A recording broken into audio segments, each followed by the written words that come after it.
J'avais ordre de ne laisser passer personne.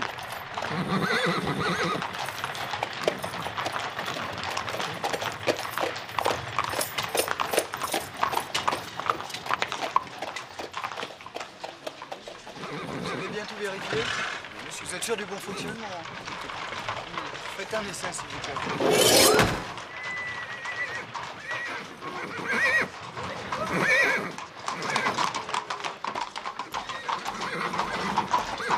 Qu'est-ce qui se passe? On ne passe pas, monsieur, une exécution capitale. Le boulevard est fermé à toute circulation. Faites demi-tour ou empruntez une rue transversale. Ce sera long? Non, je ne pense pas. Le fourgon emmenant la condamnée vient à l'instant de sortir de la prison.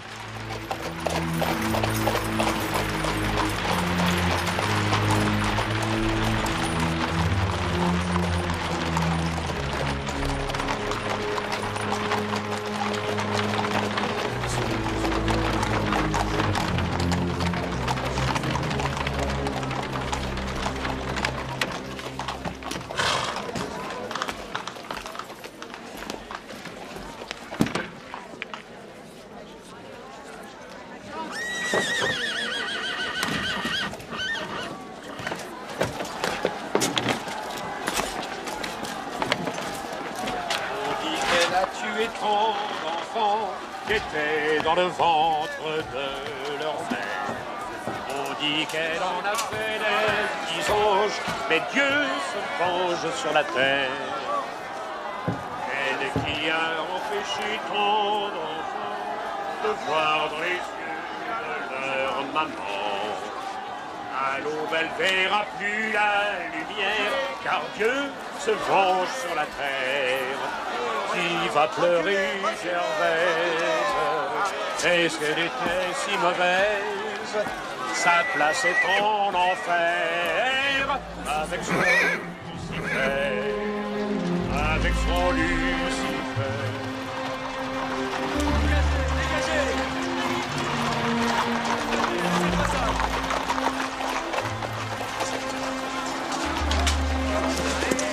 Faut pas rester là, ça gros d'uniforme. Et justement, camarades, ils n'imagineront jamais que des évadés en rupture de bagne soient assez fous pour venir les narguer sur leur nez. Ah, et regarde-le, ton père.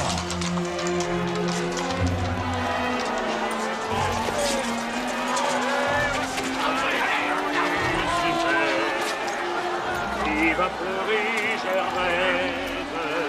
Est-ce qu'elle était si mauvaise? Sa place est en enfer, avec son Lucifer.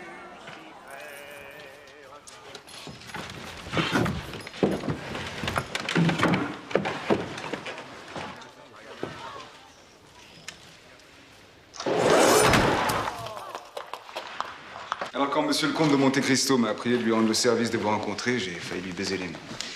C'est pas un service que je rends, c'est une récompense que je reçois. Car enfin, je vous revois, et enfin, je vais pouvoir vous remercier Pour rien du tout, my boy. Vous ne me devez rien. Si, vous avez sauvé mon père de la ruine et du déshonneur. Hélas, il est mort trop tôt pour vous en témoigner toute sa reconnaissance. Aussi, permettez au fils de prendre le relais du père pour vous prouver sa gratitude. En un mot, Milord, exigez de moi n'importe quoi.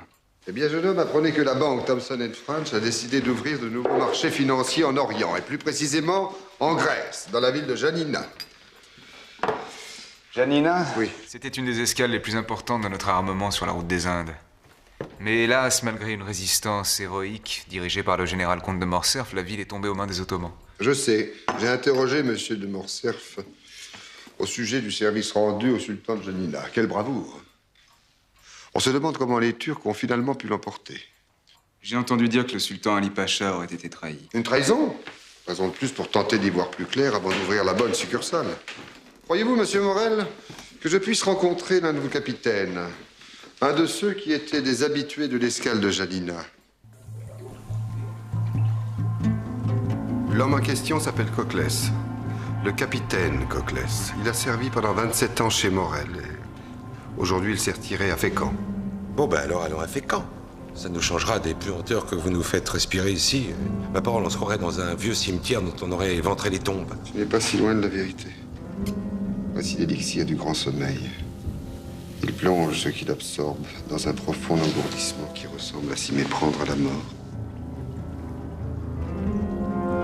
Encore une des recettes de votre abbé Faria? Oui. Il n'était plus très sûr de sa formule.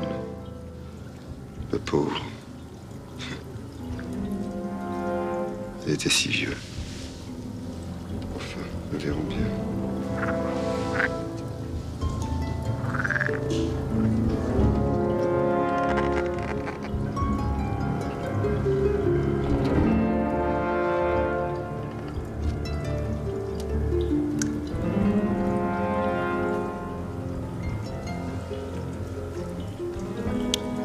Oui, mais moi, monsieur le comte, je connais une recette dont je suis sûr votre fameux Faria ne vous a jamais parlé. C'est la recette du bonheur. Elle rate à tous les coups. Ça dépend du cuisinier. Avec madame de la Richardelle, il me semble que vous pourriez être heureux. Avec votre fortune, quelle sacrée belle vie vous pourriez mener. Comme on oublierait rapidement tout ce qui nous a fait du mal. Je vous imagine déjà un jour à Londres, à Budapest, Saint-Pétersbourg et pourquoi pas à l'Amérique. L'Amérique. Tu veux que je mette un océan entre ma justice et moi? Ce que vous appelez justice n'est rien d'autre que vengeance. Crois-tu que j'aime être le comte de Monte Cristo? En vérité, Bertuccio, j'aurais peur de l'avoir pour ami. C'est un homme terrible, impitoyable et froid. Mais ce n'est pas moi qui ai voulu devenir cet homme-là. Moi, il me suffisait d'être Edmond Dantès. Je n'attendais rien d'autre de la vie. Mais ils m'en ont empêché. Villefort, Morcerf, Danglars et même l'autre larve de Caderousse, qui savait tout et qui n'a rien dit, en essayant de tuer le jeune marin, qui ne demandait rien à personne. Ils ont fait naître le vengeur qui vient leur demander des comptes. Bien tant pis pour eux. Fais atteler la calèche. Nous partons dans 1 heure.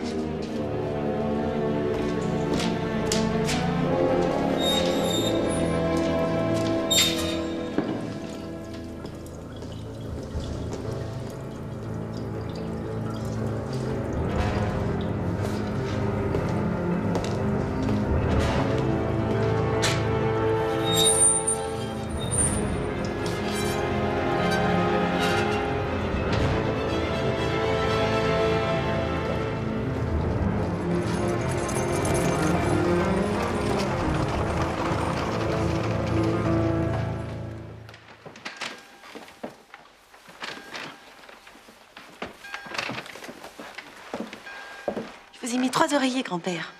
Comme ça, vous pourrez vous tenir bien droit pour regarder le ciel à travers la fenêtre. Peut-être la verrez-vous passer, cette fameuse comète dont tout le monde parle. Hein? Merci pour lui, mademoiselle, mais ce que monsieur Noirtier préfère, c'est la naissance du jour, l'aurore. Ça lui rappelle le soleil d'Austerlitz. Ma chère enfant, que faites-vous encore ici? Combien de fois devrais-je vous répéter que la place d'une jeune fille n'est pas chez un grabataire? J'étais par où à coucher monsieur Noirtier. Il a passé une mauvaise journée. Vu son état, on se demande vraiment en quoi elle a pu être tellement différente des autres. De grâce, Héloïse, mon grand-père entend et comprend tout. Bien, Barbara, nous avons à parler à mon père. Valentine ne devrait-elle pas se retirer? Ben pourquoi, puisque ça la concerne. Puis vous, Barbara, veillez à vous vêtir autrement. Je vous ai déjà dit 100 fois que vous allez finir par nous attirer des ennuis et que c'est haillons que vous obstinez à porter. Autant vous mettre à la fenêtre et crier « Vive l'empereur ». Ces haillons, monsieur le procureur, ont fait tous les champs de bataille d'Europe. Et ces champs de bataille ont fait la France beaucoup plus grande qu'elle n'a jamais été. D'ailleurs, il n'y a pas de risque. Monsieur Noirtier et moi, nous ne sortons jamais d'ici.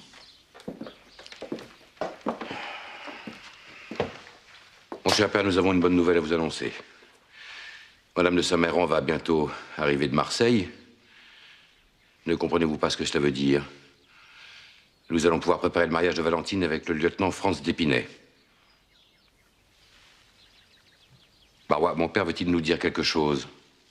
Oui. Monsieur Noirtier réprouve ce mariage. Mon ami Barrois dit absolument n'importe quoi. Vous vous trompez, Héloïse. C'est sa façon de parler. L'œil droit pour les voyelles. La paupière s'apaise 1 fois pour le A, 2 fois pour le E, 3 fois pour le I, et ainsi de suite. L'œil gauche fait de même pour les consonnes. Votre pauvre père ne gouverne plus ses nerfs, voilà tout. Et monsieur dit encore que si ce mariage a lieu, il déshéritera mademoiselle Valentine. Quoi? Mais mon cher père... Laissez faire, mon ami. S'il a déshérité, tout l'argent sera pour vous, c'est-à-dire pour nous, puisqu'il n'a pas d'autre héritier. Et toute sa fortune ira aux filles de la charité de Saint-Vincent-de-Paul. Il perd le sens. Je ne cesse de vous répéter qu'il faut le faire interner. Cette fois, la preuve est faite que j'ai raison. Allons, Valentine, Valentine. Le pauvre enfant vient jusqu'ici, lui rendre visite, et voilà comme il la remercie en la déshéritant. J'ai demandé au docteur d'Avrigny de venir voir mon père.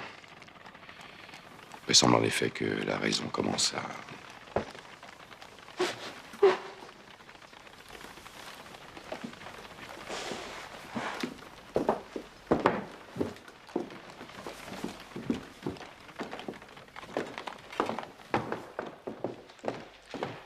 Monsieur vient de dire que il sait très bien pourquoi vous pleurez, mademoiselle.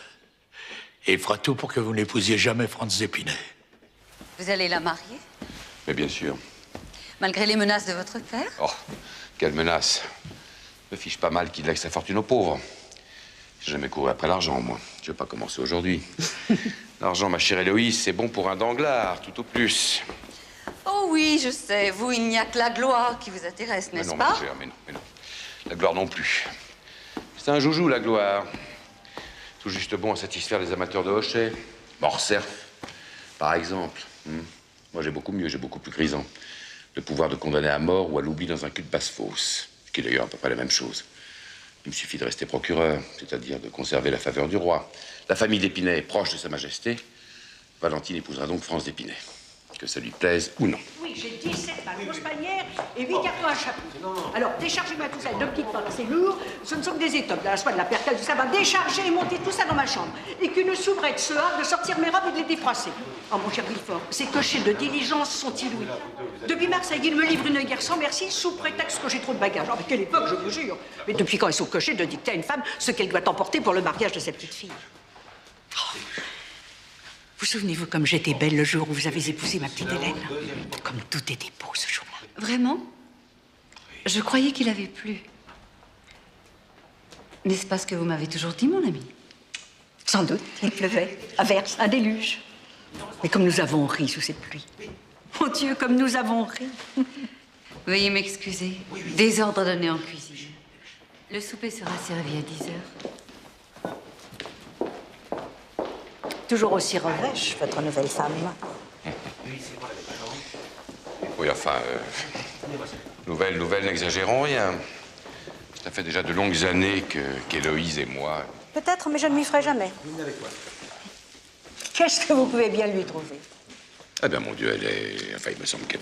Oui, vous bafouillez ce qui prouve que vous avez eu tort de l'épouser. D'ailleurs, je vous l'avais dit, mais vous n'avez pas le courage de le reconnaître. Enfin, oublions votre harpie. Et mon ange. Et Valentine. Ah, Valentine va très bien, je vous remercie. Non, je veux dire Valentine et la harpie. Ça se passe comment? Mais au mieux, madame, au mieux.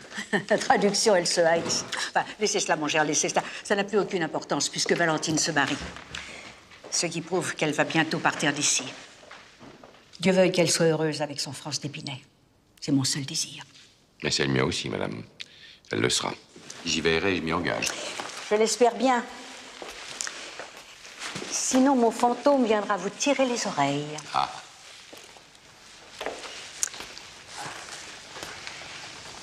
Une marche d'escalier n'est peut-être pas l'endroit idéal pour ce genre de confidence. Mais sachez que ce mariage est la toute dernière fête à laquelle j'assisterai. La dernière cérémonie où je serai présente, tout à fait contrainte et forcée, croyez-le bien, sera celle de mes obsèques. Alors, voyons, pourquoi dites-vous cela? Je le dis parce que c'est vrai. Alors, Villefort, je veux que ce mariage soit un grand et beau mariage. Je veux que ce soit magnifique et bouleversant. Je veux pleurer. Oui, pleurer. Il y a si longtemps que je n'ai pas pleuré. Depuis la mort d'Hélène, en fait.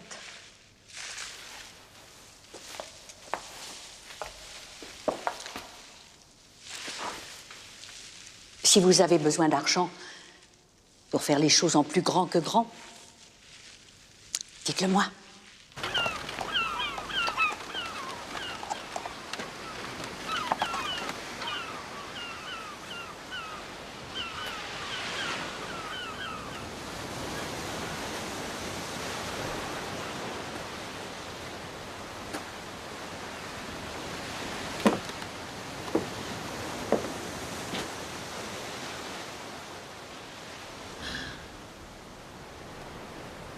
Et les Morel, monsieur, se sont toujours bien conduits avec moi. Le père tuait son âme comme le fils. Tout ça pour vous dire que si vous ne m'étiez pas envoyé par le jeune Maximilien, je ne vous aurais rien raconté. Oui, mais en vous taisant, vous protégez un coupable. Je sais. Mais je n'ai pas joué un très beau rôle dans toute cette affaire, moi non plus. Je n'arrive pas à croire qu'un général, le comte de Morcerf, est pair de France. Ah, oubliez tous ces grands titres ronflants.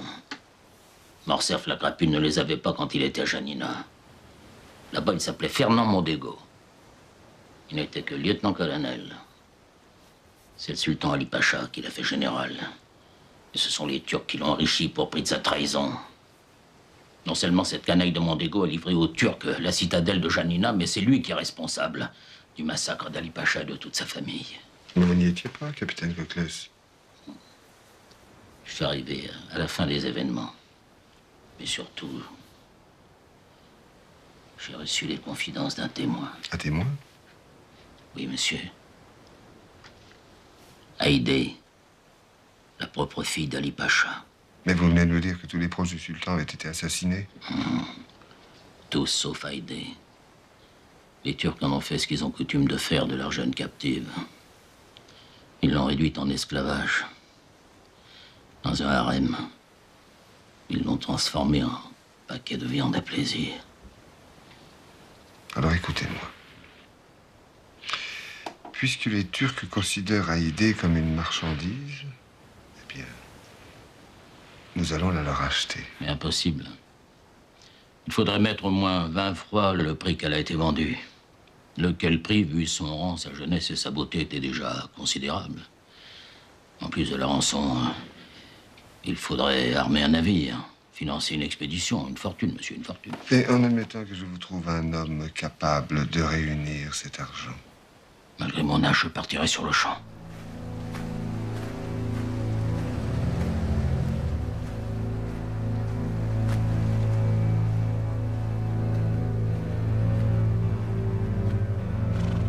J'ai froid. Pourtant, il fait pas froid. Parfois, tu m'accuses de ne pas savoir pardonner. Si tu avais écouté le récit de Cocles Bertuccio, toi non plus, tu ne pardonnerais pas.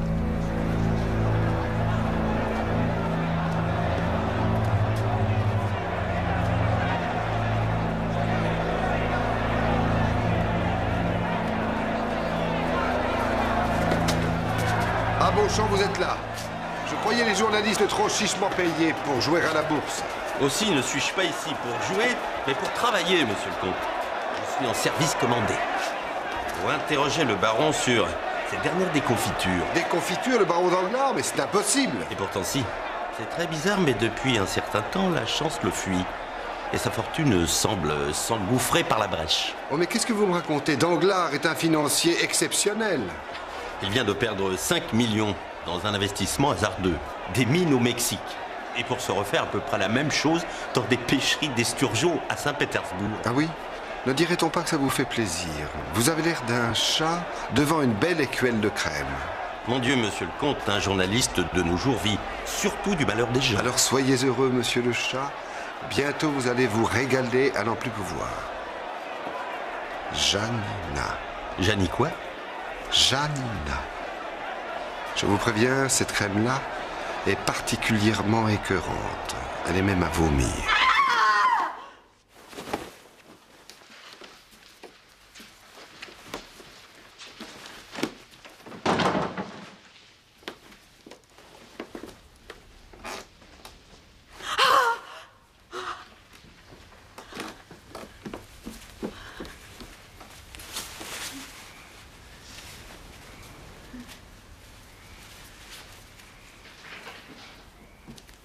Un fantôme.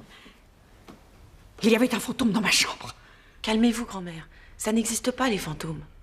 C'était sûrement le vent qui jouait dans les rideaux. Je ne suis pas folle, alors je sais bien ce que j'ai vu. C'était un fantôme, je te dis. Le fantôme de mon pauvre mari venait m'avertir que c'était bientôt mon tour de quitter le monde des vivants pour celui des morts. Qu'est-ce que c'est que ces cris? Enfin, que se passe-t-il? C'est rien, grand-mère a fait un mauvais rêve. C'est ça, dites tout de suite que je suis une hystérique. Mais qui d'autre qu'un fantôme aurait assez d'audace pour s'introduire chez le procureur du roi? Tout le monde sait que vous n'avez rien à craindre des vivants, mon cher Villefort. Vous êtes intouchable. Seulement les morts, c'est autre chose. Elle ne délire pas. Moi aussi, j'ai regardé par la fenêtre et j'ai vu. Je t'en prie, hein. L'hystérie des jeunes filles, on connaît.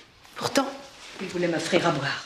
si vous avez soif, grand-mère, je cours vous chercher une tisane. Non, je ne veux pas de tisane, je ne veux pas dormir, je veux que le jour se lève. Et que les choses avancent. Quelle chose, grand-mère? Et ton mariage, ma petite fille. Je veux te voir mariée avant de mourir. Oh non, c'est impossible. Pourquoi impossible? Parce que rien n'est prêt, tant pis. Ah, je voulais un grand mariage, c'est vrai. Quelque chose de sublime. Mais ça ne fait rien. Que ton mariage ait lieu dans l'intimité, pourvu qu'il ait lieu. Un notaire pour l'échange des signatures, un curé pour bredouiller 2 ou 3 mots en latin, ça fera l'affaire. Ne t'inquiète pas. Je stipulerai dans mon testament que je vous dispense tous de porter mon deuil. Comme ça, rien ne s'opposera à ce qu'on fasse pour toi une grande fête, aussitôt qu'on m'aura mis en terre. Pourquoi pleures-tu? Tu ne veux pas que je meure? Non. Et je ne veux pas me marier non plus. Je ne veux pas. Je ne veux pas.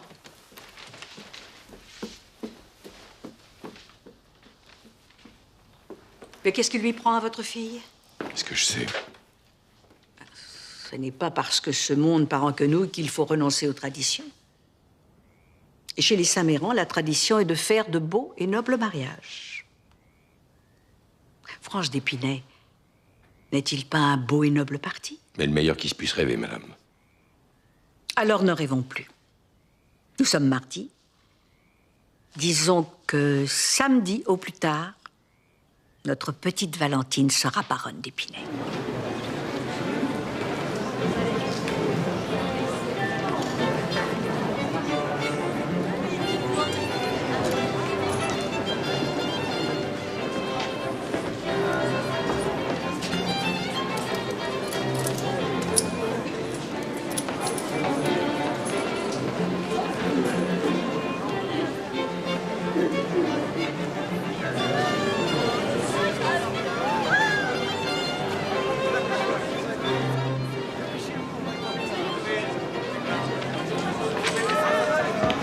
Votre billet, jeune homme. Prenez d'abord votre billet.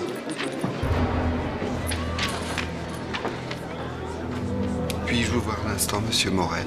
Mais laissez-moi, quelqu'un m'attend. Mais ce ne sera pas long, vous entrerez à temps pour la séance.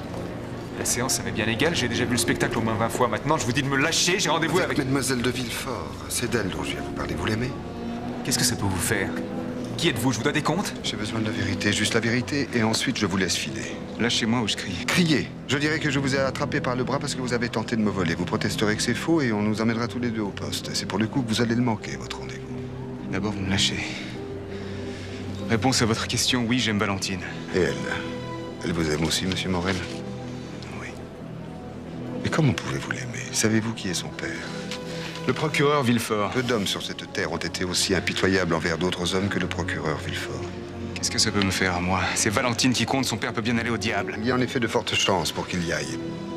Non, tu m'écouteras jusqu'au bout. Tu aimes Valentine parce que tu la trouves jolie, n'est-ce pas? Mon pauvre enfant, ne te fie pas à ça. Qu'est-ce qu'un prêtre peut bien savoir de l'amour et de la beauté des femmes? Je n'ai pas toujours été prêtre. Mais ce n'est pas de moi qu'il s'agit. Peu importe. C'est de toi. Donc, tu es sûr de ne pas pouvoir aimer une autre femme que Valentine de Villefort? Eh bien... alors, va la rejoindre.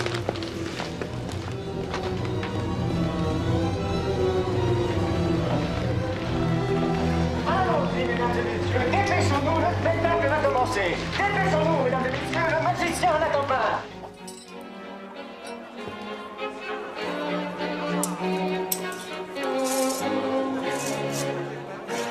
Romain Maximilien, je n'ai aucun moyen d'échapper à ce mariage. Depuis 2 jours, je pleure enfermée dans ma chambre. J'ai envisagé toutes les solutions, toutes les issues possibles. Je suis mineure et la loi... Et si je te disais, moi, que je connais un pays où il n'y a pas de loi? Ou si peu? Algérie. C'est si loin. La maison Morel n'a plus qu'un navire. Mais par chance, il est à Marseille où il achève son carénage. En moins de 8 jours, le pharaon peut être prêt à mettre la voile sur Alger. Un enlèvement? C'est à ça que tu penses? Tu es fou. Dis oui. Non, je dis non.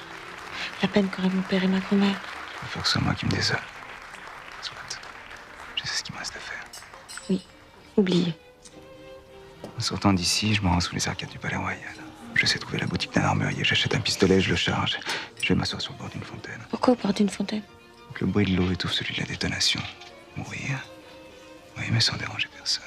Pas même les pigeons du Palais Royal. D'accord. D'accord pourquoi? D'accord pour le pistolet, d'accord pour la fontaine, d'accord pour que je me tue. D'accord. Pour l'Algérie. C'est vrai, tu changeras pas d'avis. Non, mais toi non plus. Une fois arrivé là-bas, tu m'épouseras. Non. Comment non? Non, parce que nous n'attendrons pas l'Algérie. Dès que nous aurons quitté Marseille, c'est le capitaine du Pharaon qui nous mariera. Voilà ce que nous allons faire. Ce soir même à 11h, tu viendras me rejoindre à la grille. Je t'attendrai avec une voiture. Ne te charge d'aucun bagage. Nous achetons tout ce qu'il te faut en route.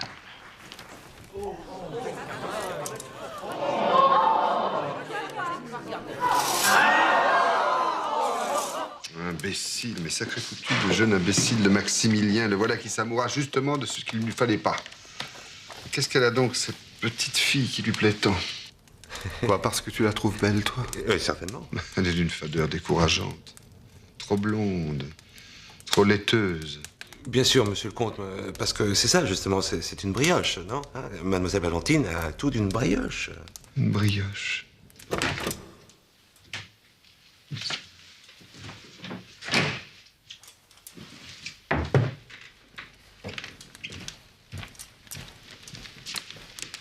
Madame de la Richardet, pour son Excellence le comte de Monte Cristo.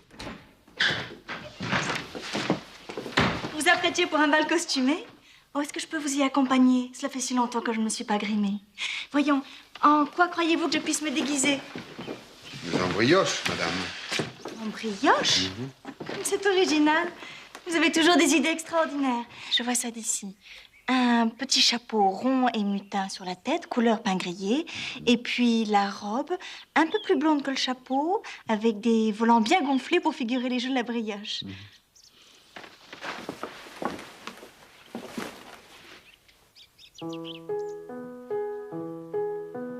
Elle s'appelle Camille, lui l'appelle brioche. Sa bouche est sur la vanille, lui se dit plus dur que la roche. Ils sont blottis sous la charmille, mon Dieu que le bonheur est proche.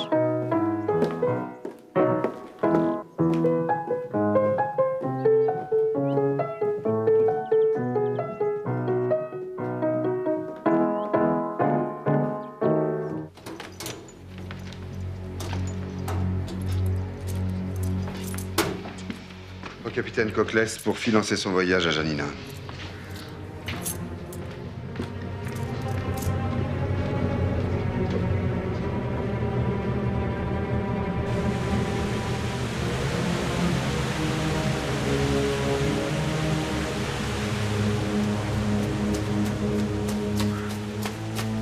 Alors? C'est la caverne d'Ali Baba là-dedans. Il y a de l'or et des bijoux à ne savoir qu'en faire. Allez, viens, restons pas dans les parages. Vaut mieux qu'on attende la nuit. Ouais. Il ne faut pas, madame, venir ici à l'improviste. Si je vous ai dérangé, pardonnez-moi, mais en quoi ai-je pu vous déranger? Vous ne travaillez pas, que je sache. Mais si, madame, je travaille À quoi? au règlement de dette que certaines personnes ont envers moi. Si je suis venue sans prévenir, monsieur, c'est que vous me manquiez. 53 heures sans vous voir. 53 heures. Vous les comptez donc? Je compte même les minutes. Et les secondes? Je n'ai pas de chronomètre assez précis pour cela. Dès demain, je vous en offrirai un. Arrêtez un peu avec vos cadeaux. C'est votre présence que je veux. Pour en faire quoi? Quelque chose comme ça, par exemple. Excusez-moi si c'est un peu raté. Je n'ai jamais su très bien embrasser, mais vous m'apprendrez cela, vous qui savez tout.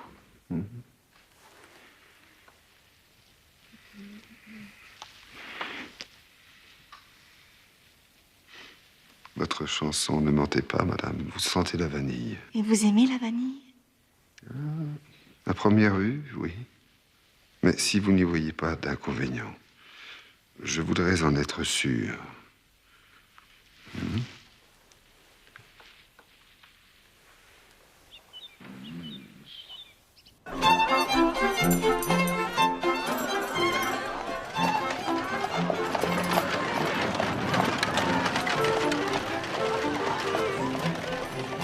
Rien que le contenu du meuble de l'antichambre, faut le déplacement à lui tout seul.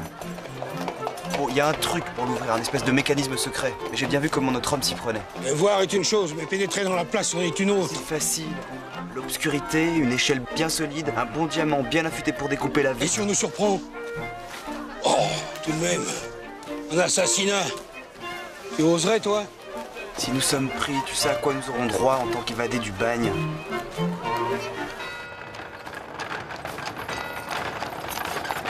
Hé, mon prince! Quoi? Minuit vient de sonner au clocher de Saint-Germain. Si je compte bien, ça fait 1 heure qu'on attend. Bon d'accord, je vais aller voir. Bougez pas d'ici, vous.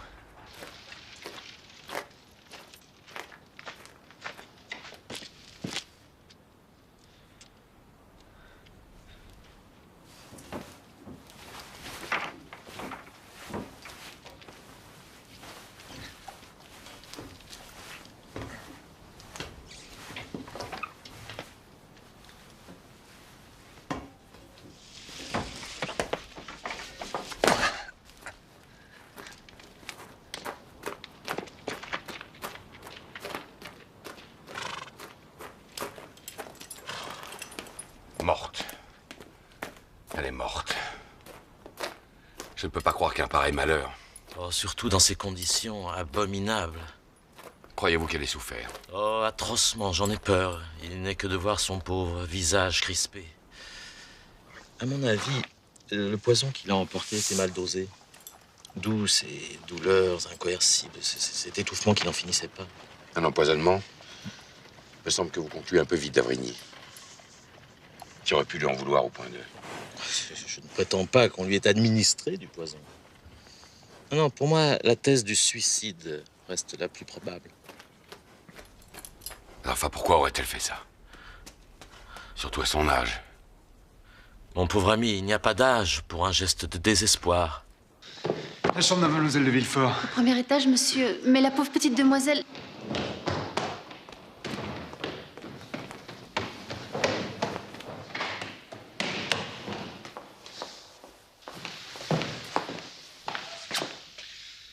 Maximilien Morel, madame. Je suis un ami de... Merci, monsieur. Qui que vous soyez, merci d'être accouru si vite. Nous n'attendions pas de visite avant demain matin. Mais comment avez-vous appris l'affreux malheur qui nous frappe? C'est ici que... Qu'elle repose? Oui, monsieur. Si vous le voulez, vous pouvez entrer un instant et vous recueillir devant sa dépouille. Mais je vous préviens, nous n'avons pas eu le temps de procéder à la toilette mortuaire.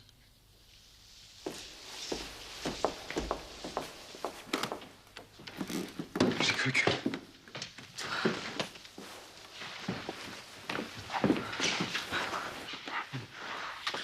J'ai si peur, si tu savais.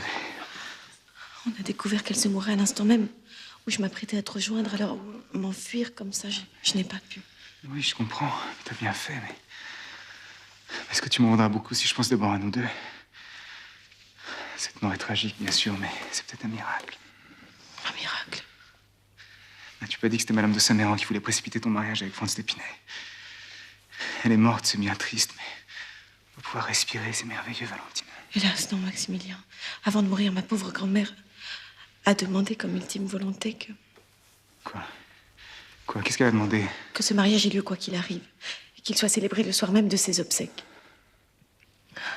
Demain, mon amour, demain, je serai mariée. Mais non. Si. Elle a parlé d'une dette à payer, de quelque chose dont notre famille était redevable vis-à-vis de la famille d'Épinay. Toujours est-il que mon père a juré, et un serment fait au chevet d'une mourante, ça ne surprend pas.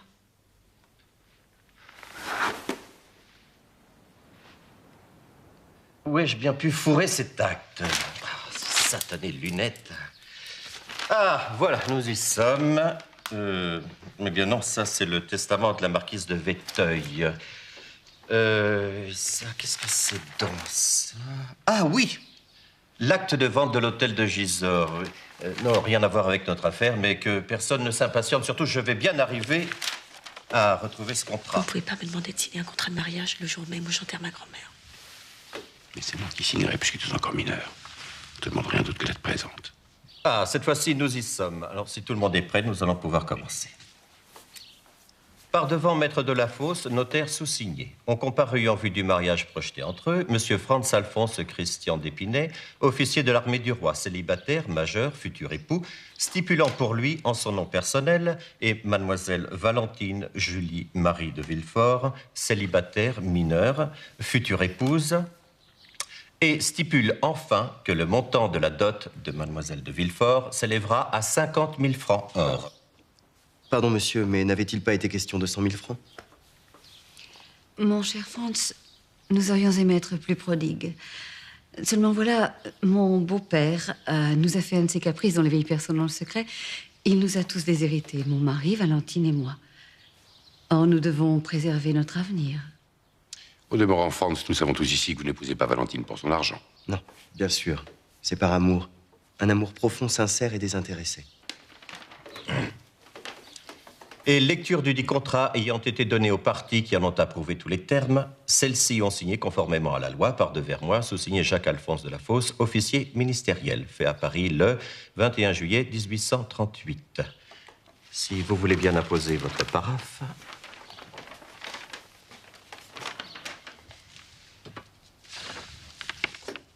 Êtes-vous heureuse? Moi, je le suis. Si ce jour n'avait pas été endeuillé par l'inhumation de Madame de Saint-Méran, je dirais qu'il est le plus beau jour de ma vie. Bien, Valentine, tu ne dis rien? Il n'y a rien à dire.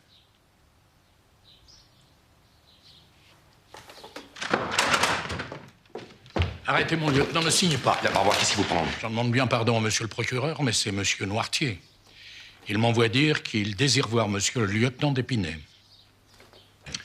Vous direz à mon père que nous montrons tous lui présenter nos respects quand nous aurons terminé avec ces formalités. Monsieur Noirtier insiste pour que ce soit tout de suite. Il dit qu'il s'agit d'une affaire d'une extrême gravité.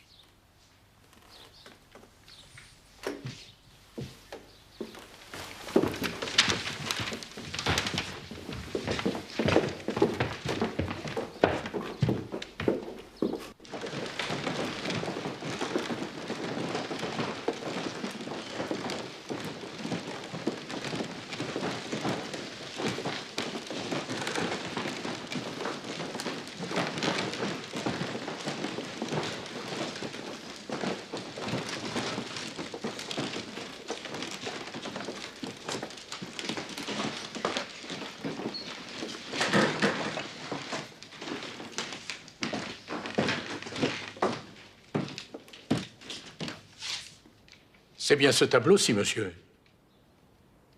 Sommes-nous venus ici pour jouer au décorateur? Il y a un papier. Dois-je le lire à haute voix? Dois-je le donner à quelqu'un? À qui, monsieur?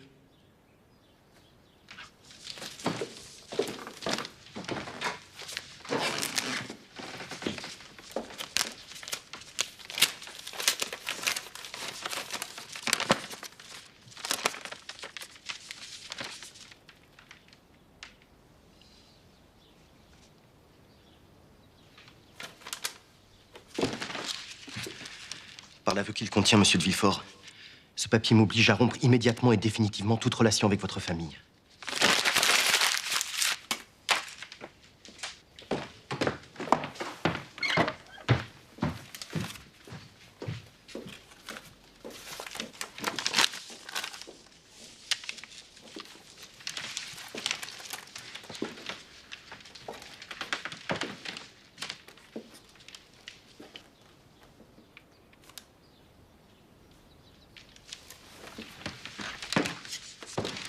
Maître de la Fosse, veuillez nous laisser entre nous, je vous prie. Vous aussi, Barrois, sortez.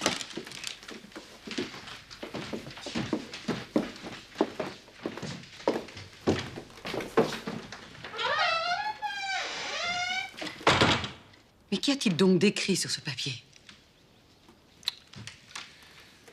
Franz d'Épinay a failli épouser la petite fille de l'homme qui a tué son père. Voyez, Héloïse. Ceci est une confession signée de mon père, avant son attaque de paralysie, et par laquelle il reconnaît... Être un assassin? Non, non. Pas un assassin, grâce à Dieu. Mon père a tué le général Canel, baron d'Épinay, c'est vrai, mais d'une façon qui ne fait pas de bien criminel au sens où l'entend la loi. Non, c'était un duel. Et de toute Implication entre hommes d'honneur. Un duel sans témoin. Je t'explique d'ailleurs que la police ait pu penser que Despinay avait été assassiné.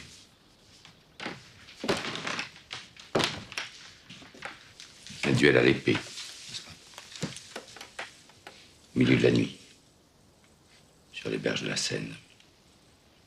Le combat a duré plus d'1 heure, et puis les lames des épées se sont brisées. Alors vous avez continué au pistolet. C'est bien comme cela que les choses se sont passées, n'est-ce pas? À moi de vous faire un aveu, je le savais. Comment cela, vous le saviez? Oui. Il y a 20 ans, à Marseille, à la suite d'une dénonciation anonyme, un homme a comparu devant moi. C'était un jeune marin que l'on avait appréhendé alors qu'il célébrait ses fiançailles. Je me souviens encore de son nom. Edmond Dantès. Ce Dantès avait relâché à l'île d'Elbe où un aide de camp de Napoléon lui avait remis un pli à votre intention. Cette lettre, mon père, vous apprenait que l'empereur déchu s'apprêtait à s'enfuir de l'île d'Elbe pour débarquer en France afin d'y reprendre le pouvoir. Elle vous confiait la mission de favoriser cette reconquête en éliminant par tout moyen à votre convenance l'un des plus dangereux adversaires de Napoléon, le baron d'Épinay. Oui, je sais. Vous n'avez jamais eu connaissance de cette lettre, n'est-ce pas? Pour vous protéger, pour vous sauver, je l'ai brûlée, je l'ai réduite en cendres. Mais si cette lettre a été détruite, comment votre père a-t-il... A-t-il néanmoins exécuté une mission dont il n'avait jamais eu connaissance? Oui. Par son intime conviction que son devoir était de toute façon d'éliminer Despinay. N'est-ce pas? Moi aussi, Héloïse. Mon intime conviction m'a toujours suffi. J'ai jamais eu besoin de recevoir des ordres pour décider qu'un homme méritait la mort. Et le jeune marin? J'ai fait mettre au secret dans les cachots du château d'If. Pour le restant de ses jours. Seulement parce qu'il avait servi de messager.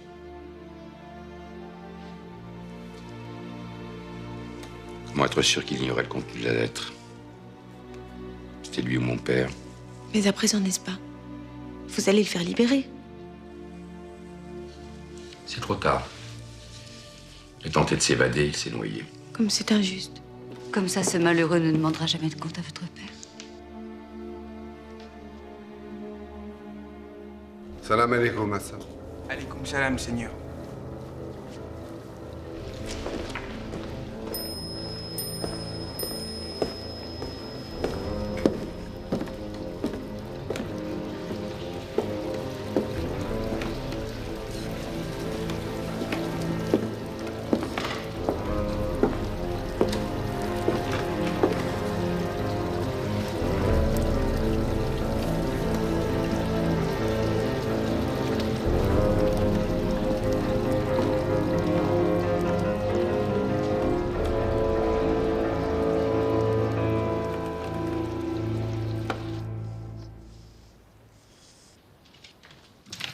Non, Hassan, pas de lumière.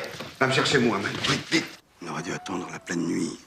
La pleine nuit, ça veut dire aussi la pleine lune. Je la sens pas, moi, cette affaire. Il y a trop de risques. Il y avait plus gros à gagner en faisant chanter ton procureur de père. Il nous sera bien plus utile si ça tourne mal. Je dirais qui je suis, qui il est, et ça nous sortira d'affaire. Allez, grimpe. Ah, vas-y, toi. Non, moi je fais le guet. Si quelqu'un approche, j'imite le cri de la chouette. Je sais le faire aussi bien que toi, le cri de la chouette.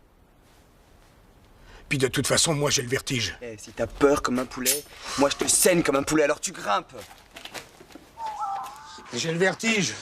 Grimpe.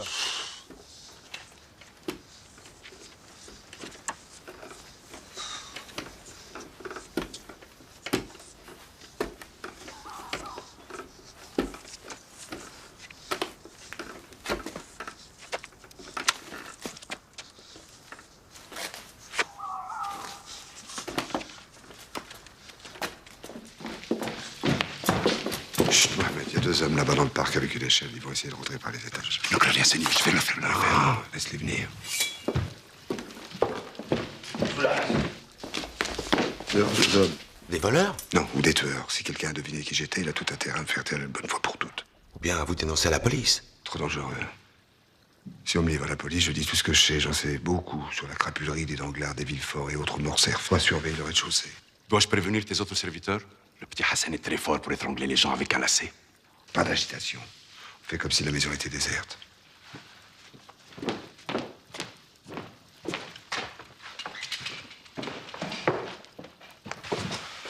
Tu surveilles le grand escalier. Surtout, ne tire pas le premier. Je veux savoir qui ils sont et qui les envoie. Vous êtes sûr qu'ils sont que deux?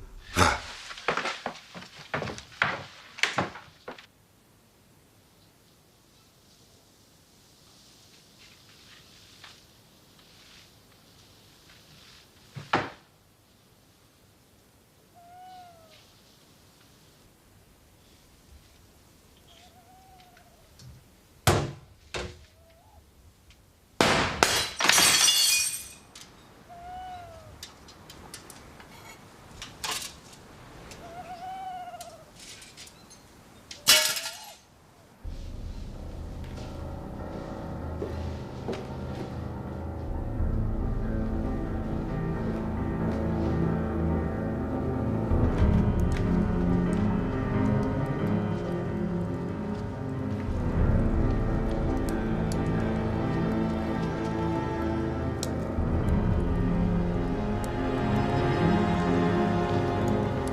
Là, sûrement pour des millions.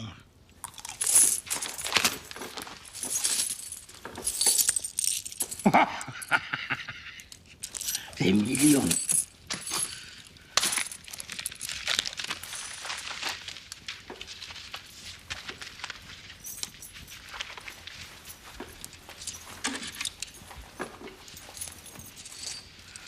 Sais-tu que tu me déçois beaucoup, Caderousse? L'abbé Busoni, qu'est-ce que vous faites ici? Et toi, Caderousse? Moi, monsieur l'abbé, moi, tel que vous me voyez, je cherche. Tu cherches? Tu cherches quoi? Mais de quoi vivre? Mais la rente que je te consens, ce n'est pas assez. Tout est si cher, monsieur l'abbé, pour un pauvre homme évadé du bagne, pour dormir sous un toit, pour manger un petit quelque chose de chaud, voire même pour se laver, on vous fait payer 10 fois le prix. Faute de quoi, on menace de vous dénoncer. Tenez, vous-même, monsieur l'abbé, tout saint homme que vous êtes, si je vous implorais de me laisser partir, je sais bien ce que vous allez me répondre. Soit, mon bon Caderousse, prends tes jambes à ton cou, mais en attendant, achète mon silence, si tu ne veux pas que je te livre aux gendarmes. Alors tenez, je vais vous donner tout ce que j'ai, de bon cœur. Ça sera pour vos pauvres. Tu vendrais père et mère, Caderousse.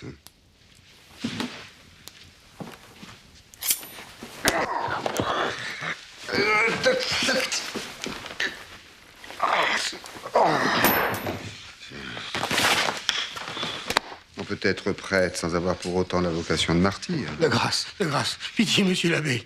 Je ne voulais pas Bien vous sûr faire que de non. mal. Tuer un homme, ce n'est pas lui faire de mal, puisque la mort rapproche de Dieu. C'est bien comme ça que tu vois les choses, Caderousse. Oui, c'est ce que je pense, oui.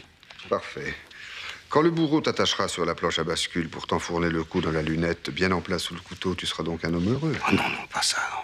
Comme tu sens mauvais, Caderousse. C'est la peur qui fait que tu pues comme ça? Qu'est-ce qui se passe? T'as fait dans ton froc? Tu veux déjà t'en aller, Caderousse? Je peux partir, dites-vous. Vous voulez bien que je parte? C'est à Dieu de vouloir ou de ne pas vouloir. Acceptes-tu que Dieu te juge? Si vous me laissez filer, monsieur l'abbé, je veux bien tout ce que vous voulez. Marché conclu. Si Dieu te permet de regagner ta tanière sain et sauf, cela sera la preuve qu'il te pardonnera. Donc l'abbé Busoni te pardonnera lui aussi. Ramasse. Moi, non, je vous avais dit que c'était pour vos pauvres. Les pauvres? Mais je ne trouverai jamais de pauvre plus pauvre que toi. Ramasse et disparaît.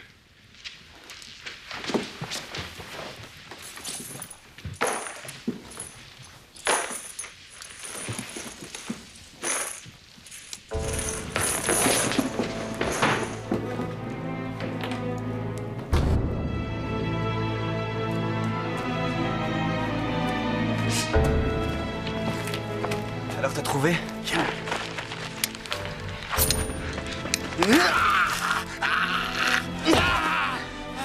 Désolé petit père, on m'a appris à survivre, pas à partager.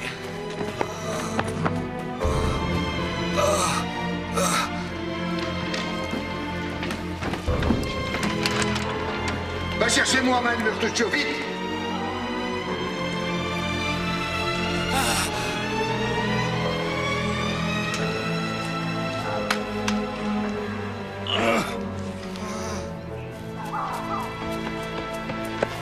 Hey, fais plus un pas ou je tire. Hey, arrête-toi! Me tuez pas, je me rends! Hey! Je me rends, me tuez pas!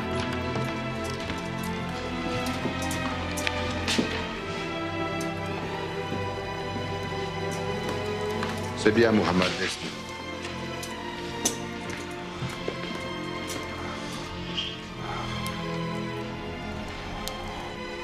Un chirurgien. Envoyez chercher un chirurgien. Aucun chirurgien ne peut plus rien pour toi. C'est d'un prêtre dont tu as besoin, Caderousse. Au diable, curé. J'y crois pas en votre Dieu. Et pourquoi, Caderousse? Pourquoi ne crois-tu pas en Dieu? Parce qu'il n'existe pas. S'il existait, le monde serait moins laid. Les bons récompensés et les méchants punis. Rappelez-vous, l'abbé, on a déjà causé de ça tous les deux. Vous m'avez parlé de Dantès. Le petit Dantès. Ça ne vous dit rien? Au moment de mourir, tu penses ça, Edmond Dantès? Oui. Parce que lui puni et les autres, ceux qui l'ont trahi, tous riches et glorieux. De la foutaise, votre Dieu.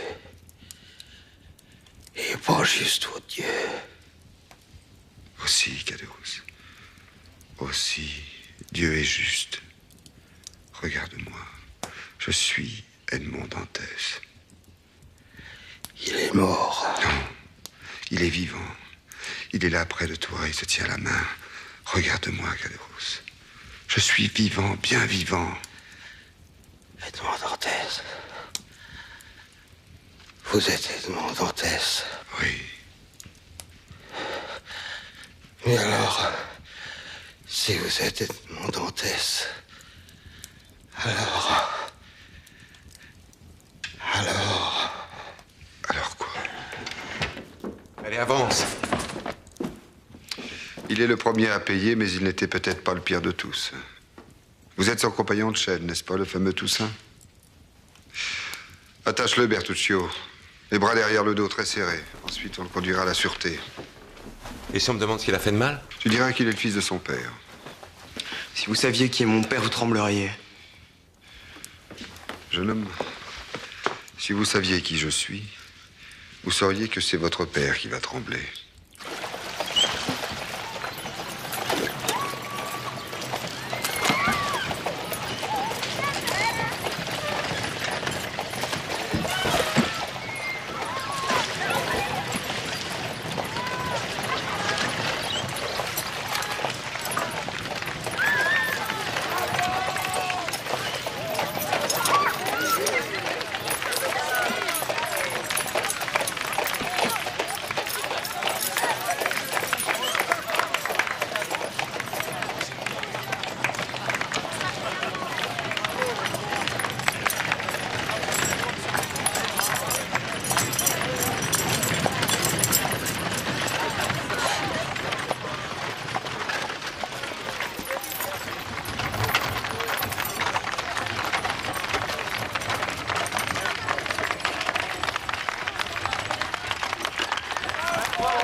C'est bien, mon garçon.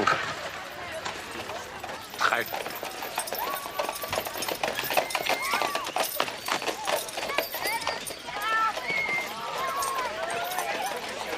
Jolie course, monsieur.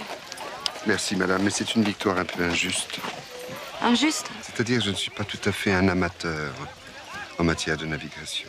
Ah oui, bien sûr. Votre long périple en Orient. La mer ne vous manque pas trop? Beaucoup de choses me manquent, madame. Malgré votre fortune.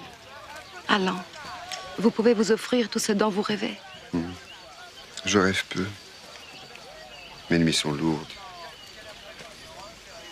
Quel homme étrange vous faites. À vous écouter pour un peu, on vous croirait malheureux. Est-il trop tard pour faire un tour?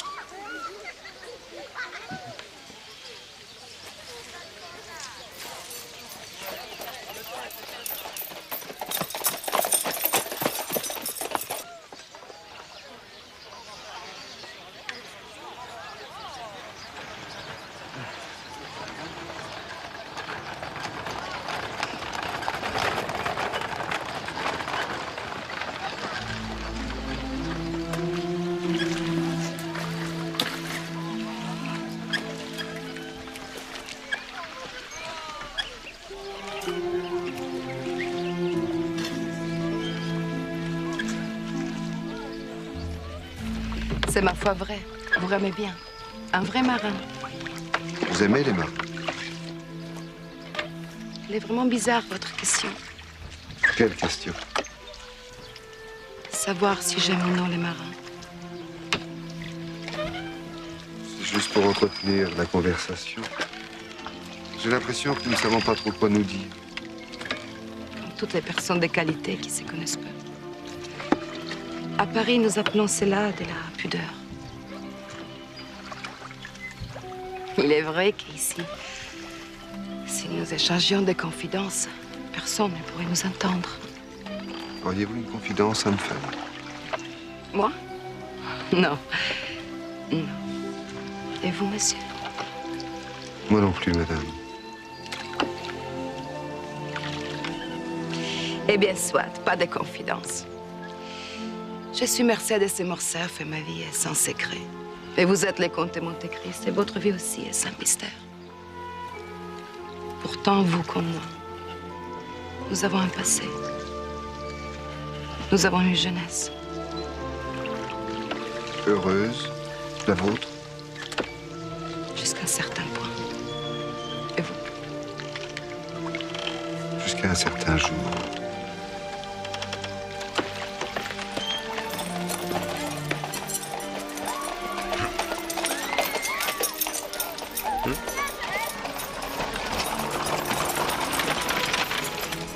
C'est Madame de Morcerf qui a demandé à Monsieur le Comte de faire un petit tour en barquin. J'avais très envie d'en faire un, moi aussi. Oh, c'est l'affaire d'un instant. Monsieur va revenir et vous emmènera faire un tour, vous aussi. Oh, mais je ne veux pas qu'il s'épuise. Et puis, j'ai peur qu'il ne se fasse un peu tard. Vous lui direz que je suis rentrée à Auteuil.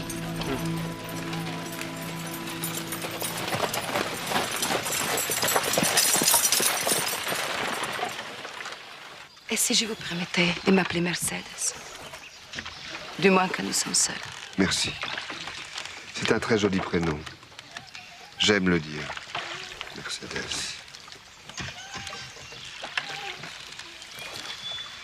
Et moi, en échange?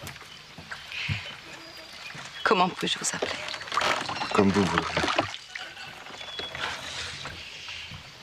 Voyons. Pourquoi pas Émile? Émile, menez-nous au soleil. Il fait froid sous les ombrages. Non, non, décidément, je n'aime pas Émile. Essayez autre chose. Puisque nous sommes à la lettre E, pourquoi pas Edmond? Edmond, s'il vous plaît, amenez-moi au soleil. Nous y sommes, Mercedes. Nous sommes même en pleine lumière. Est-ce que ce n'est pas aveuglant? Oui, à présent, c'est là. Cela me brûle les yeux. Vous devez savoir que je ne suis pas heureuse. Mon mari n'est pas... Nous avions dit pas de confidence. Supportez-les. Je n'ai jamais pu me confier à personne. Et vous me choisissez? Pourquoi? Parce qu'on dit que vous n'êtes que de passage à Paris. Ensemble, vous ne comptez pas. Vous êtes un nuage. Écoutez, monsieur le nuage. J'aimais notre homme. Éperdument, je l'aimais. Nous étions sous le point de nous fiancer. Lorsqu'il a disparu dans des circonstances étranges, brutales et dramatiques. Les disparitions, Mercedes, ça n'existe pas. La seule vraie disparition, c'est la mort. Dans d'autres cas, on fouille, on gratte, on cherche, on trouve, ou on retrouve. Qu'est-ce que vous croyez? Bien sûr que j'ai cherché à avoir de ces nouvelles. Son propre père m'affirmait qu'Edmond était mort. Est-ce qu'il s'appelait Edmond, lui aussi?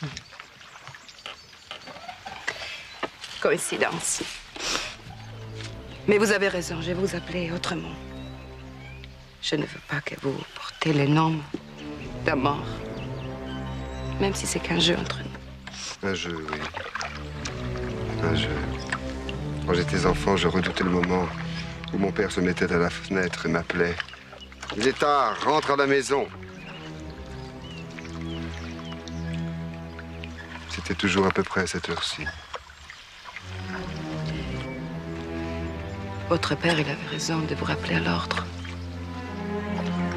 C'est vrai qu'il est tard. Bien trop tard.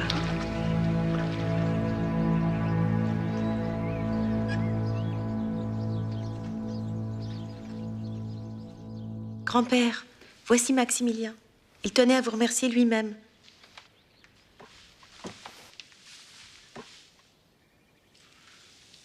Monsieur Noirtier, je n'oublierai jamais ce que vous avez fait pour nous. J'imagine ce qu'il a dû vous en coûter d'affronter le regard de Franz d'Épinay quand il a appris la vérité. Désormais, si vous le voulez bien, nous serons deux à veiller sur vous. À vous soigner, Valentine et moi. Sans oublier Barrois, bien sûr. J'apporte à monsieur un peu de limonade bien fraîche que mademoiselle Valentine a préparée tout à l'heure pour lui.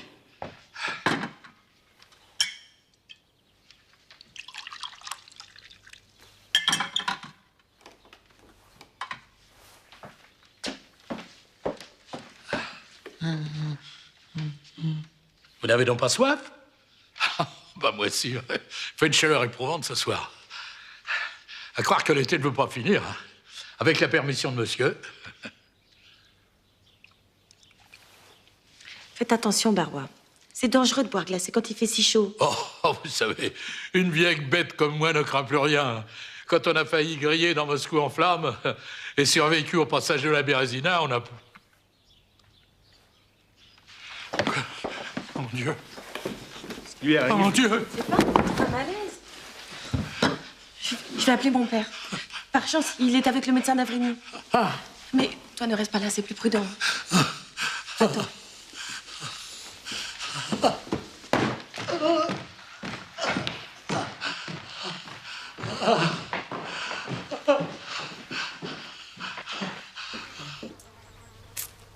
Enfin, voyons, Lavrini, ce ne sont là que des plantes médicinales d'une extrême banalité. Ah, prises isolément, oui, mais certaines associations peuvent se révéler éminemment toxiques. Et si votre belle-mère... Enfin non, mon cher, c'est du roman. Vous imaginez Madame de Saint-Méran s'empoisonnant pour avoir voulu jouer les apothicaires amateurs? Papa, docteur d'Avrigny, venez vite. Venez.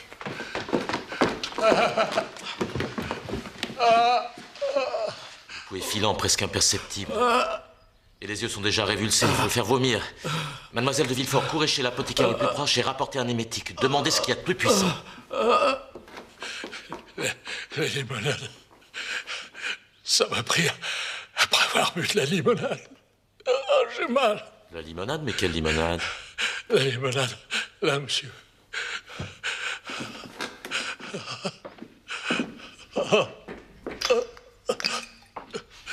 Oui, c'est bien de la limonade. Et c'est vous qui l'avez préparée? Non. C'est mademoiselle Valentine.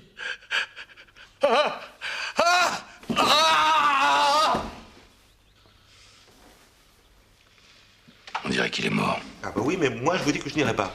Oh que si, tu iras. Mais non, monsieur, moi c'est à votre service que je me suis engagé. Dans ce cas, vous n'avez pas le droit de m'obliger à travailler pour une autre personne. Qu'est-ce que ça veut dire? Qu'est-ce que je représente pour vous? Une espèce de marchandise? Un esclave, c'est ça? Que vous pouvez prêter, louer, vendre? Oui, je te prête au Villefort, mais tu continues d'être à mon service. En fait, tu ne m'auras jamais autant servi. Loin de vous? Oui, mais près de Valentine. Ta façon de me servir, c'est de la protéger. Alors ça c'est un comble. Vraiment, ça me dépasse. Mais il y a quelques jours, vous vous imaginiez de lui faire avaler une mixture infâme, une saleté d'élixir, parce que vous vouliez faire mourir son père de chagrin. Et voilà que maintenant, je dois veiller sur elle comme une vestale sur son feu. Faudrait savoir ce que vous voulez. Tu sais ce que c'est qu'un sophisme? Non, je n'en fais pas une maladie, voyez-vous. Exemple de sophisme. Socrate est mortel, tous les chats sont mortels, donc Socrate est un chat. Oui, divertissant. Raffiné même. Mais complètement idiot, je suis désolé. Autre sophisme. J'aime Maximilien. Maximilien aime Valentine. Donc j'aime Valentine, et Valentine est en danger. Est-ce que je dois poursuivre? Ça va, j'ai compris. Vous voulez que je sois sa nounou? Eh ben, je serai sa nounou. Encore heureux qu'elle soit jolie, cette petite. Bien, voilà ton biberon, cher nounou. Au moindre doute, au moindre symptôme de malaise, tu lui fais boire ça. Mais qu'est-ce qui vous fait croire que les Villefort vont bien vouloir de moi comme intendant? J'ai parlé à Héloïse. Tous leurs domestiques les quittent. Tu seras attendu comme le Messie.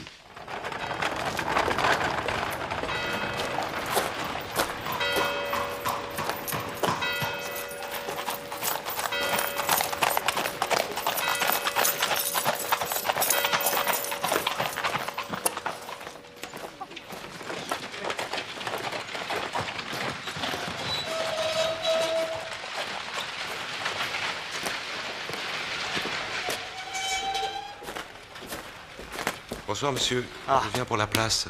On t'attendait avec impatience. Entre, fais comme chez toi. Ta pitance est sur la table. Et pour le reste? Tu verras tout ça demain avec les maîtres. Moi, je ne reste pas une minute de plus dans cette maison maudite. Mais pourquoi maudite? Comment ça, maudite? Vous vous trouvez pas bien ici? En 8 jours, 2 morts par empoisonnement, dont un des nôtres. Ce n'est pas exactement ma conception du bonheur.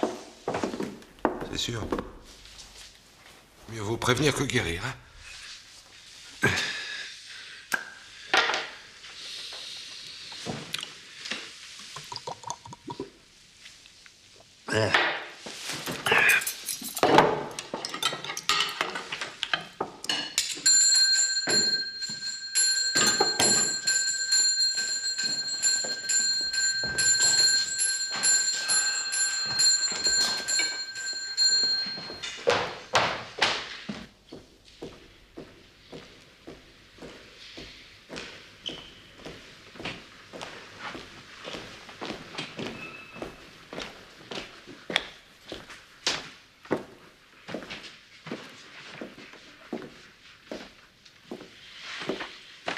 Le rapport d'analyse de la limonade qui a causé la mort de Barrois. Tenez, lisez, c'est éloquent. Empoisonné. Un mélange d'extrait de digital et de décoction de ciguë. C'était imparable. Foutaise, docteur. Mon père en a bu de votre limonade, soi-disant empoisonnée. Il n'a ressenti aucun trouble. En effet, j'avoue que ça m'a étonné. Mais en raison de son état, Monsieur Noirtier est littéralement gavé de médecine. Je le sais, c'est moi qui l'ai lui prescrit. Sans doute ont-elles contrarié l'effet du poison en agissant en quelque sorte comme des antidotes permanents. Ordonnez l'exhumation et l'autopsie du corps de Madame de Saint-Méran. Je vous parie qu'on retrouvera dans ses viscères les mêmes traces de digital et de ciguë. Je n'en donnerai jamais rien de pareil, d'Avrigny. Mettez-vous bien ça dans la tête. Je comprends que la vérité vous épouvante. C'est Valentine qui a préparé la limonade qui a tué Barrois. Taisez-vous donc, docteur. Vous délirez. Oh, bien sûr, n'en voulez pas, ce malheureux domestique. Non, c'est Noirtier qu'elle visait. Mais un hasard tragique a fait que Barrois a bu dans le verre de son maître. Absurdité, d'Avrigny, absurdité. Valentine adore son grand-père. Ne l'a-t-il pas déshérité? C'est un geste de sénilité. D'ailleurs, Valentine n'y attache aucune importance. En apparence seulement. Les jeunes filles cachent bien leur jeu, vous savez. Entrez. Je suis Bertuccio, monsieur, votre nouvel intendant. Oui, je sais, ma femme m'a mis au courant. Qu'est-ce que vous voulez? Rien, monsieur le procureur. C'est monsieur le procureur qui a appelé. Vraiment? Moi, je ne crois pas, non. Si, vous disiez avoir besoin d'un cognac. Je vous l'apporte tout de suite. Bois ce cognac seul, D'avrigny. Je ne veux plus rien partager avec vous. Vous allez quitter cette maison, vous n'y remettrez jamais les pieds. Soit. Je vous ai dit ce que j'avais sur le cœur.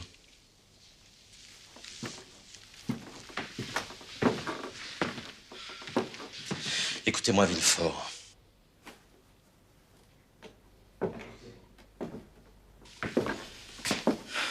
Même si cela vous paraît injuste et intolérable, Valentine doit être mise hors d'état de nuire. Sous ses allures de petite fille sage, elle est une de ces hystériques dont la nature pervertie et tourmentée fait que la moindre contrariété suffit à les faire basculer dans la pire des démences. Depuis des nuits, je n'en dors plus. Je sais comme vous ce qui attend Valentine si vous la dénoncez pour crime d'empoisonnement. Non. Non, vous ne le savez pas. Vous n'avez jamais vu quelqu'un se faire couper la tête, vous. Moi, si. J'en ai vu des centaines. Je les ai vus de près. J'ai lu dans leurs yeux une terreur abjecte. J'ai touché leur peau inondée d'une sueur glacée qui dégageait déjà la petite odeur douceâtre de la mort. J'ai entendu claquer leurs dents à un point tel que parfois l'une de ces dents se brisait. Et c'est cela que vous voudriez que j'affiche à ma fille. Mais c'est vous qui êtes un monstre d'oser suggérer une chose pareille. Peut-être pourrions-nous éviter le pire et obtenir une mesure d'internement. Chez les fous? Pour qu'elle soit traitée comme un animal enragé, ligoté nuit et jour? À vous de m'écouter, D'avrigny. Osez répéter seulement un mot de tout cela à qui que ce soit, et je vous fais jeter en prison. En prison, moi? Et sous quel prétexte? Pour ça, faites-moi confiance. Je trouverai. J'ai l'habitude. D'accord, je me tairai. Mais je vous plains. Et surtout, j'ai peur pour vous. Vous pourriez bien être la prochaine victime. N'importe qui habitant dans cette maison peut être la prochaine victime. Sortez.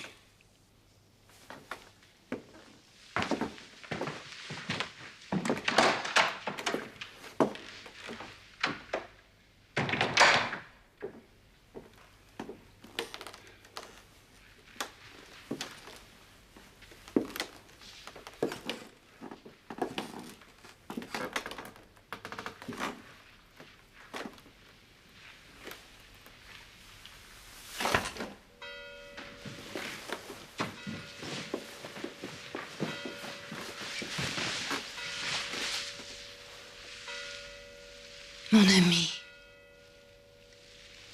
j'ai tout entendu. C'est ma fille. Personne ne lui fera de mal, personne. D'ailleurs, elle ne sortira plus d'ici. Elle va enfermer dans sa chambre. Vous avez raison. Mais je crains qu'elle n'apprécie guère de se retrouver prisonnière. Il serait peut-être préférable que sa mauvaise humeur retombe sur moi plutôt que sur vous. Où est la clé? Sur la porte de sa chambre. J'y vais. Reposez-vous. Je prends tout sur moi.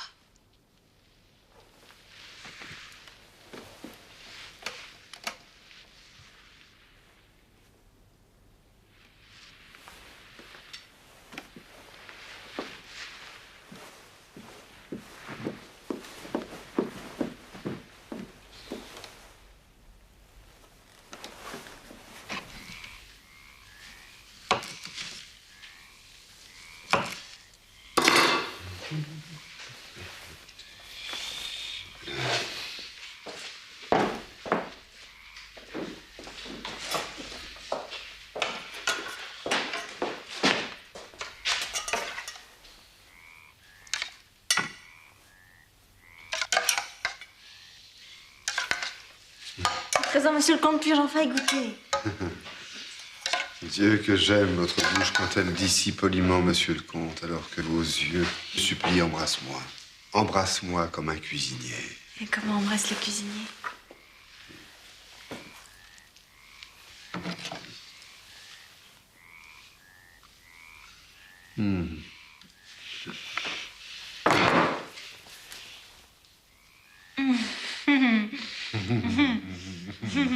Mon Dieu, c'est délicieux.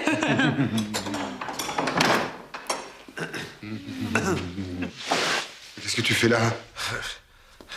C'est que j'ai très peur. Peur?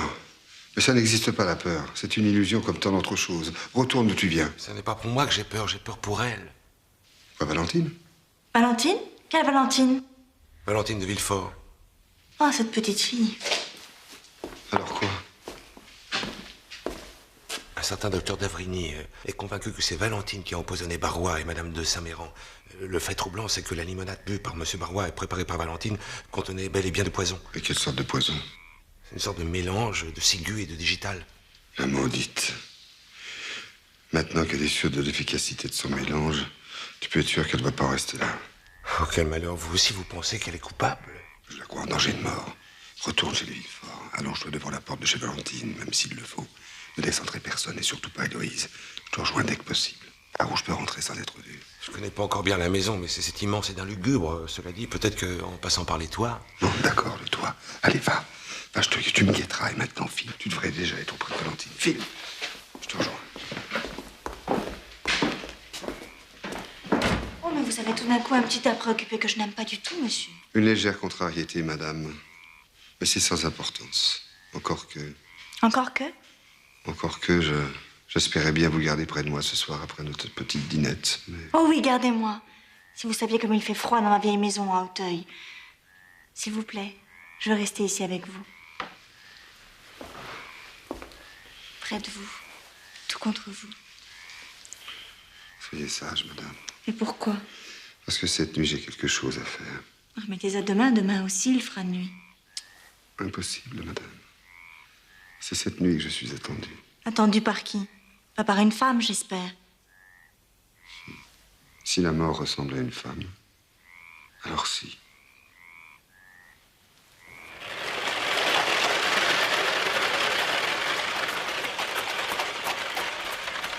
Bertuccio, qu'est-ce que tu fais là? Ce que je fais ce que vous devriez faire. Je protège votre Valentine. Tu la protèges? Mais comment ça, tu la protèges? Qu'est-ce que ça veut dire? Elle est en danger? Mais parle, Bertuccio, parle! Mais non, ne vous inquiétez pas tant, voyons. Maintenant, nous veillons sur elle. Mais c'est toi qui dis ça. Toi, Bertuccio, tu n'es que Bertuccio. C'est sûr. C'est pas ce que je voulais dire.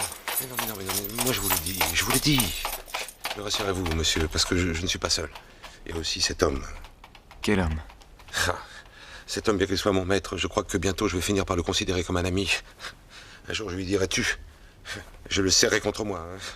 Allons-y, maintenant, au travail.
J'ai besoin de toi.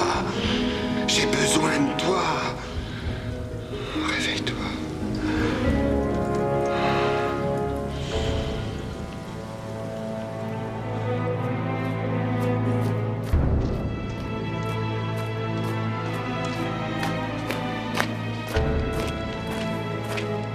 Bien, Bertuccio, bien.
Ma pauvre enfant, toutes ces émotions vous ont brisé. Je vous ai préparé un remède pour vous aider à dormir. Je vous remercie, Héloïse. J'ai besoin de rien, je dormais très bien. Sans doute, mais avec ceci, vous dormirez encore mieux. Allez. Buvez. C'est ça, courage. Buvez jusqu'à la dernière goutte. Voilà, voilà. Voilà, mon petit, voilà. Dormez bien.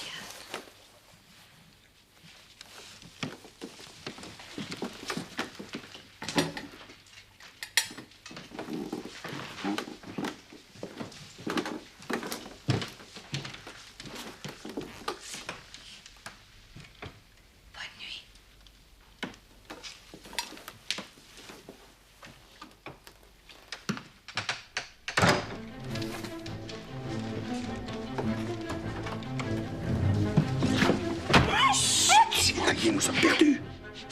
Et vous ne verrez plus jamais Maximilien. Quel goût avait ce qu'elle vient de nous faire boire? Quel goût? Je n'ai pas fait attention. Un peu amer. Je vous en prie, soyez plus précise. L'hiver de votre vie. Un goût agréable. Un goût de plante. Bertuccio, où est la fiole que je t'avais confiée? La fiole? Que voulez-vous dire? L'antidote. L'antidote. Je n'ai plus. On avait préparé un dîner pour moi, j'ai eu des soupçons. Alors je l'ai bu tout entière. J'ai du mal à respirer. Au laboratoire, il reste une fiole d'antidote. Dans une éprouvette. La 7e sur le râtelier. Va vite. J'ai froid. J'ai très froid.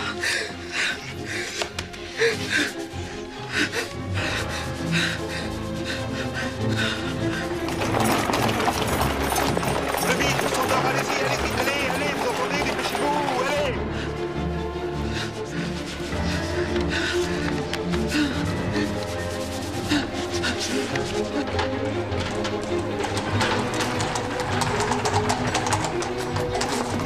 Oh! Monsieur Bertuccio, c'est moi, capitaine Cocles. Mission accomplie. Monsieur Bertuccio, malgré l'heure tardive, ayez la bonté d'annoncer la nouvelle à monsieur le comte de Monte Cristo.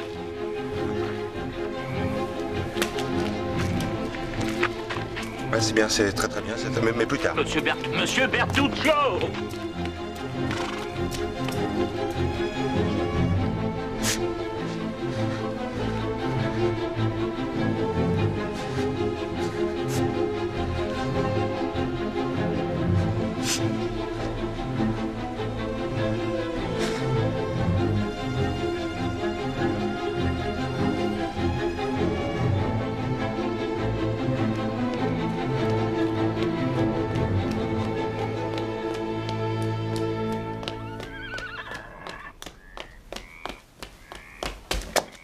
Mais où est le cocher? Il n'a pas voulu attendre. Venez, je vous en prie, venez. Dépêchons-nous, vite. Allez, allez, vite, vite.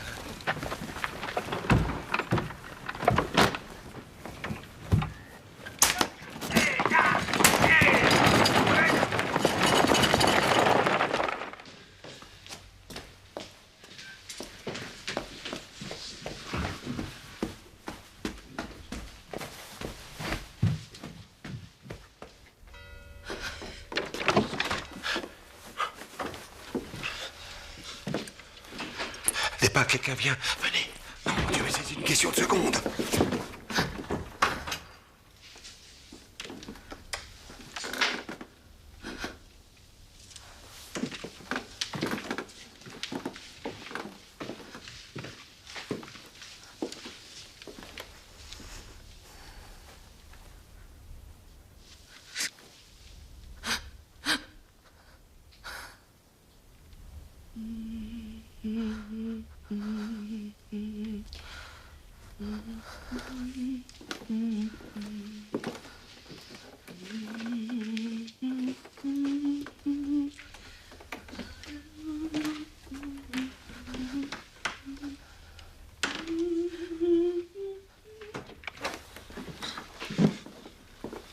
Merci.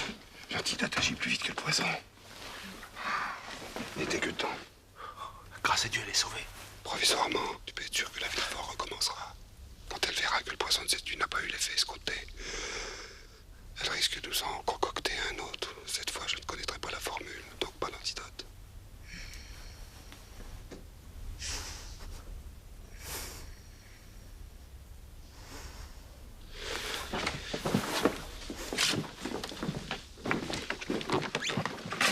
Excusez-moi, monsieur le comte. Je peux savoir quelle sera ma punition? J'ai commis une faute terrible. À cause de moi, il s'en est fallu de peu. Je ne suis pas infaillible non plus, Bertuccio.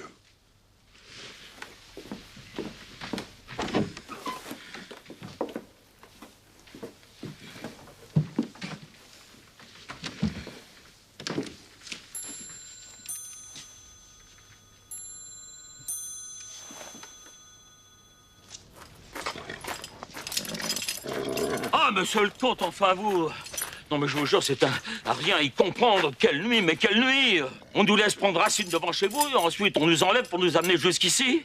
Foi de capitaine Coclès, les Turcs sont moins biscornus que votre monsieur Bertuccio. Mon Dieu. Haïdé. Si vous saviez où je l'ai retrouvée, et dans quel état pitoyable elle était. Je sais, capitaine Coclès. Je devine ce qu'elle a pu endurer. Non. Laissez. Je vais prendre les rênes, j'étouffe, j'ai besoin d'air.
Soyez la bienvenue chez moi, madame.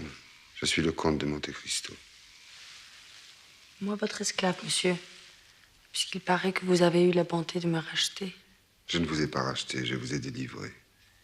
Vous étiez prisonnière, j'ai la haine des prisons. Je sais, monsieur, j'aurais dû rentrer à Auteuil. Mais j'étais très curieuse de savoir ce que vous appeliez avoir un rendez-vous avec la mort. Elle est bien jolie, vue par vous, la mort. Cette jeune femme a beaucoup souffert. Les jeunes femmes qui souffrent sont votre jardin secret. Camille de la Richardet, ayant assez bien souffert, elle aussi. Veuve, après seulement 2 ans de mariage, figurez-vous que j'ai commis l'imprudence de tomber amoureuse de quelqu'un que je croyais être un homme, mais qui s'avère en fait être un hibou ou une chauve-souris, enfin, une de ces bêtes qui courent la nuit et qui ne s'arrête jamais dans un bon lit douillet. Merci pour le mot amoureuse, madame. Pour le reste, nous en reparlerons. Vous devez être épuisée. Mohammed va vous faire préparer une chambre. La princesse Haïdé ne serait-elle pas mieux à l'hôtel? Personne ne doit savoir que nous l'avons retrouvée et qu'elle est arrivée à Paris. J'exige le secret absolu pour sa sécurité et pour mes projets. Puisque vous connaissez ma maison, madame, veuillez faire en sorte qu'elle ne manque de rien.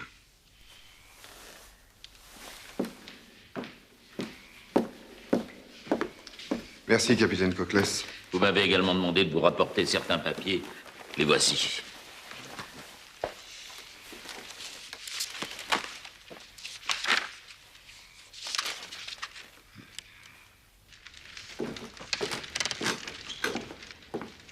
Enfin quoi, Beauchamp, reprenez-vous. Ce que je vous demande, c'est un papier de fond. Victoria, premier bilan après un an de règne. Ce que vous m'avez écrit, ça n'est pas un article politique, c'est une véritable déclaration d'amour. C'est que, avec ses 19 ans, son joli petit visage tout rond et son sourire timide, elle est plutôt charmante, la reine d'Angleterre, non? Monsieur Beauchamp. Très urgent.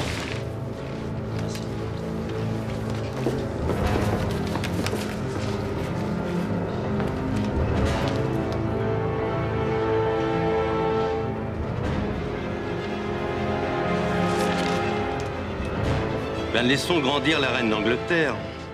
J'ai là quelque chose d'explosif. Tenez, lisez, monsieur.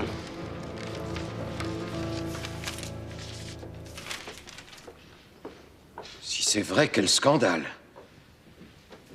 Vous êtes sûr de cette information? Je suis sûr de l'homme qui me l'a fait porter.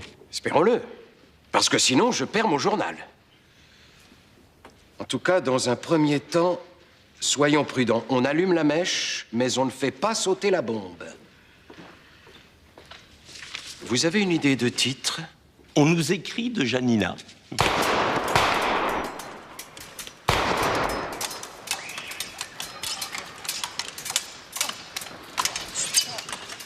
Monsieur de voir, c'est à vous. Attention, visez.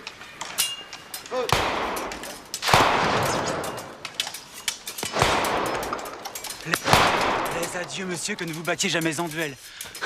Du moins pas contre moi. Une balle en plein cœur, où est la punition?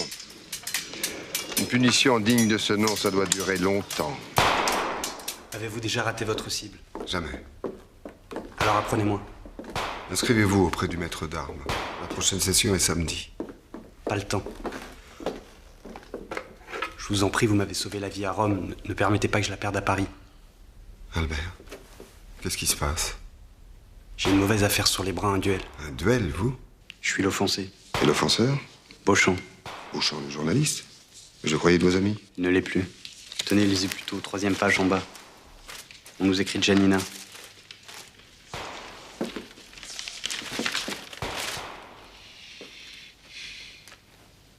Eh bien, où est l'offense? Comment ça, où est l'offense? Cet article insinue qu'un certain Fernand, officier français ayant servi en Grèce, se serait rendu coupable de forfaiture en trahissant le sultan Ali Pacha et en livrant aux Turcs, lui et toute sa famille. Et c'est signé Beauchamp. Ah, un certain Fernand, oui, mais en quoi cela vous concerne-t-il? Mon père s'appelle Fernand. Mon cher petit, il y a des centaines de gens, rien qu'à Paris, qui s'appellent Fernand. C'est un prénom fort banal à notre époque. Et si le mot banal vous paraît injurieux, eh bien, disons que c'est un prénom à la mode. Mais ayant servi en Grèce et sous l'étendard du sultan de Janina, voyons, l'allusion à mon père crève les yeux. Admettons. Quand bien même cet article porterait atteinte à l'honneur de votre père, ce n'est pas à vous de le réparer. Mais au comte de Morcerf. Grâce à Dieu, mon père ignore toute cette répugnante calomnie. Il nie jamais le messager qu'il tient pour une feuille vendue à ses ennemis politiques. Et vous, que feriez-vous si l'on avait insulté votre père? Mon père. On a fait pire que l'insulter. On l'a fait mourir de chagrin. Et vous n'avez pas cherché à le venger? Si. Vous voyez bien. En tant qu'offensé, j'ai le choix des armes. Je suis bon escrimeur. Tandis que Beauchamp, lui, n'a jamais tenu une épée. Mais par contre, il sait se servir d'une arme à feu. Alors, en souvenir de notre ancienne amitié, parce qu'un duel n'est pas un assassinat, j'ai donc choisi le pistolet. Mais le pistolet, moi, je l'ai mis en guerre. En somme, vous remplacez l'assassinat par le suicide. Sauf si vous m'apprenez à tirer. J'ai refusé. En faisant d'Albert un tireur d'élite, c'est comme si je visais moi-même la poitrine de Beauchamp. Or, ce pauvre garçon a publié son article sous la foi d'un document que je lui ai moi-même fait passer. Dans ce cas, Albert aussi est innocent. Depuis quand les enfants devraient-ils payer pour les fautes de leurs parents? Si on raisonne ainsi, la jeune Valentine, elle aussi... Si je réussis à confondre Fernand de Morcerf aujourd'hui, son fils n'aura plus de raison de se battre. Enfin, du moins, je l'espère. Tandis qu'en ce qui concerne Valentine... Héloïse n'arrête pas de virevolter autour d'elle pour offrir un café ou bien de l'orangeade ou du cassis. Alors je passe mon temps à surveiller, mais malheureusement, il y a les nuits, il faut bien dormir de temps en temps. À propos de sommeil, il y a peut-être un moyen de mettre Valentine hors d'atteinte de sa marâtre. Tu te rappelles le petit crapaud auquel j'ai fait prendre cet élixir qui endort du sommeil, qui ressemble à la mort? C'est une idée qui ne me plaît guère. Moi non plus, mais c'est la seule solution. En attendant, retourne vite auprès de ta protégée. Je te verrai demain ici, à 10 h.